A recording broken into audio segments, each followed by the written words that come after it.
Ladies and gentlemen, welcome to the press conference of Tommy Paul. First of all, congrats, Tommy. Back into quarterfinal here in Melbourne. Do you feel you're getting better each round? Yeah, definitely. I mean, today was a little different. He obviously had some long matches, so I knew that going in. I wanted to try and play longer points, and he didn't really let that happen in the first set. He wanted quick points, and you know, when you're playing one of those guys, it's always tough because you don't know at any point he can turn it on, and the match could be completely different. So those are the matches you really got to lock in the whole time. Great. Questions, please. Go for it. Tommy, after last two matches of Alejandro, of course, in majors you can never get relaxed, being 2 sets up. But considering especially this situation, have you been a little bit more aware? For him to making a comeback from 2 sets down. Oh, yeah, I mean, up 2 sets, you know, that's usually where you want to be. But you know that he came back from 2 sets to love down 2 times this tournament already. So it makes the first couple of games in the third set extra important. Even after getting the 2-0 break, you know, you're really trying to go for another one, just to kind of, you know, separate a little bit more. Because, I mean, he in the U.S. Open, I think we played and I was up 2 sets to love, and he came out and started playing really well in the third set and took the third set. So, I mean, I knew it was a possibility, so I just wanted to, you know, continue playing aggressive tennis. You said that you wanted to leave here in the top 10, and it looks like you're on track to do that. Is there anything you sort of promised yourself you'd get, like anything, a car, a fishing rod, anything? No, I didn't promise myself anything, but yeah, I mean, no. Matt?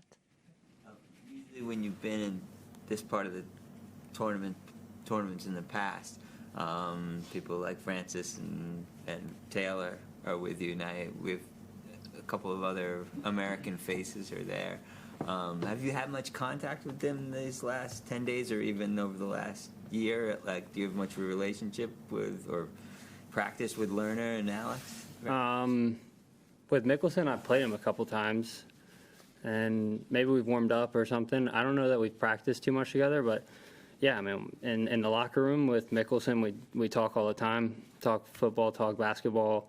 I'm real close with his coach, Robbie. So him more so than Lerner. I haven't really hung out with Lerner very much, or I mean, we say hi and talk and passing in the locker room, but this is like really the first time that I've watched him play quite a bit. I remember he got a wild card in the Open a couple years ago and played Francis.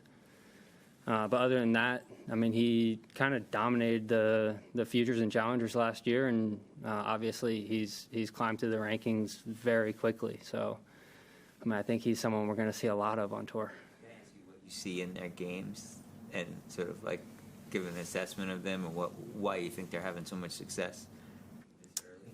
Yeah, I mean, I think a part of that is kind of the group that they're in. I mean, it's similar in a way to our group, except they're doing it a little bit younger, maybe. I mean, they're pushing each other.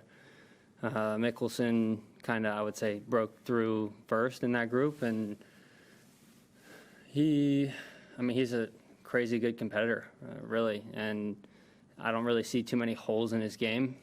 If anything, maybe his movement, but just in the past year, he's improved that a ton. And I know he has the personality where he's going to keep working and keep getting better on everything. So he's going to be a force on tour, I think. And same with Lerner. Still haven't watched Lerner play too much to explain you how he wins matches or his game.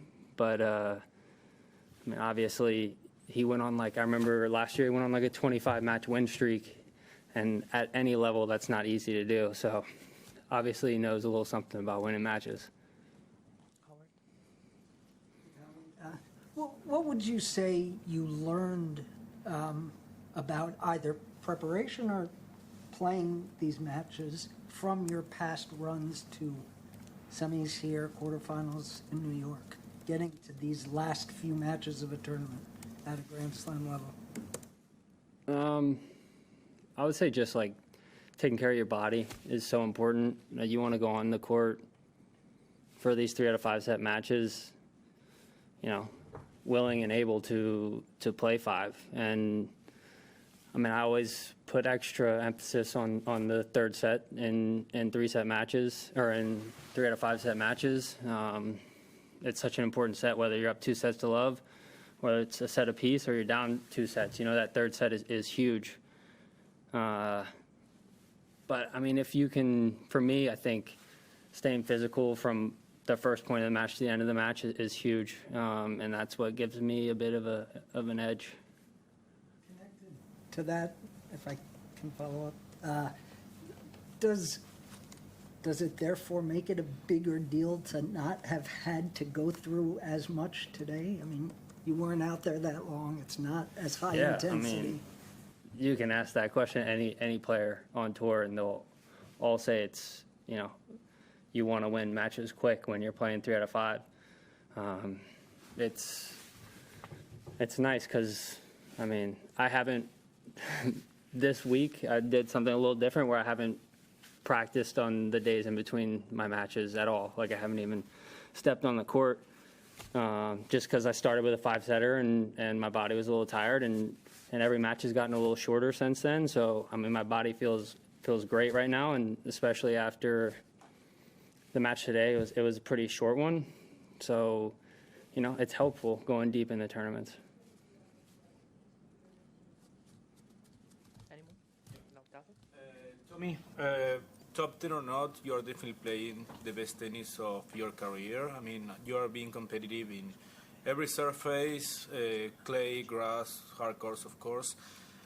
What it changed in your life or in your professional career to get these results and to be so consistent in the 50 weeks of the year? Did you change anything comparing to the previous years?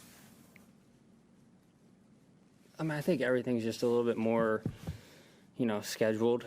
There's a lot more structure in my life, I would say. And I mean, I have such a good team around me. I would probably credit most of it to my team.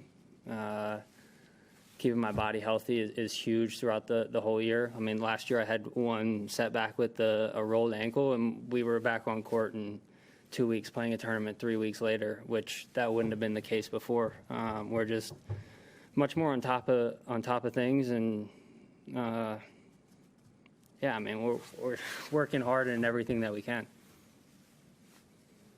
American after Queens last year. I'm just wondering how hungry you are to be. Yeah, I got it for a week, right? Yeah, I mean, I've gotten this question so many times. I always answer it like I don't care to be top American if I'm number 11 or 12 like I was after Queens. Like I think it matters so much more to be top 5 in the world, or make the last weekend of a slam. That's stuff that's so much more important to me than having the title of number 1 American. Obviously, Fritz has had it for a long time, and he's, I mean, held it well and handled it well, because, I mean, it's probably extra pressure. I mean, I haven't really dealt with it because, like I said, I had it for 1 week at a time.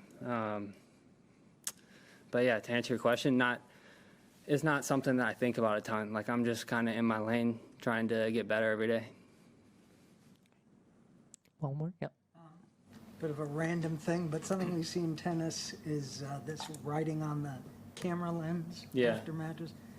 Do you like doing that? Do you ever think ahead of time about what you're going to say? Do you think it's a silly thing to do?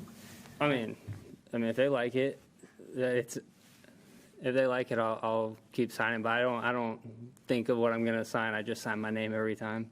Keep it simple. I remember like a couple years ago they were like doing shapes and stuff on there. But yeah, no, I haven't gotten too creative with it. Have you never done anything beyond your name? I don't think so. Okay, great. Last one? Look forward. Okay, last one. Yeah. Can you sort of break down Sasha and Hugo, your next opponents potentially? Very different opponents, Hugo, lefty, very powerful. a very uncomfortable player to play. And then with Sasha, he allows you to play points. Like, he stands very far back and hit the ball really hard, but you're able to really be in points. Besides, obviously, he's got a great serve. But yeah, I mean, I think they just went on court now. I'm going to watch that and see how that goes. Okay, thank you very much. Thanks a lot. Thanks, guys.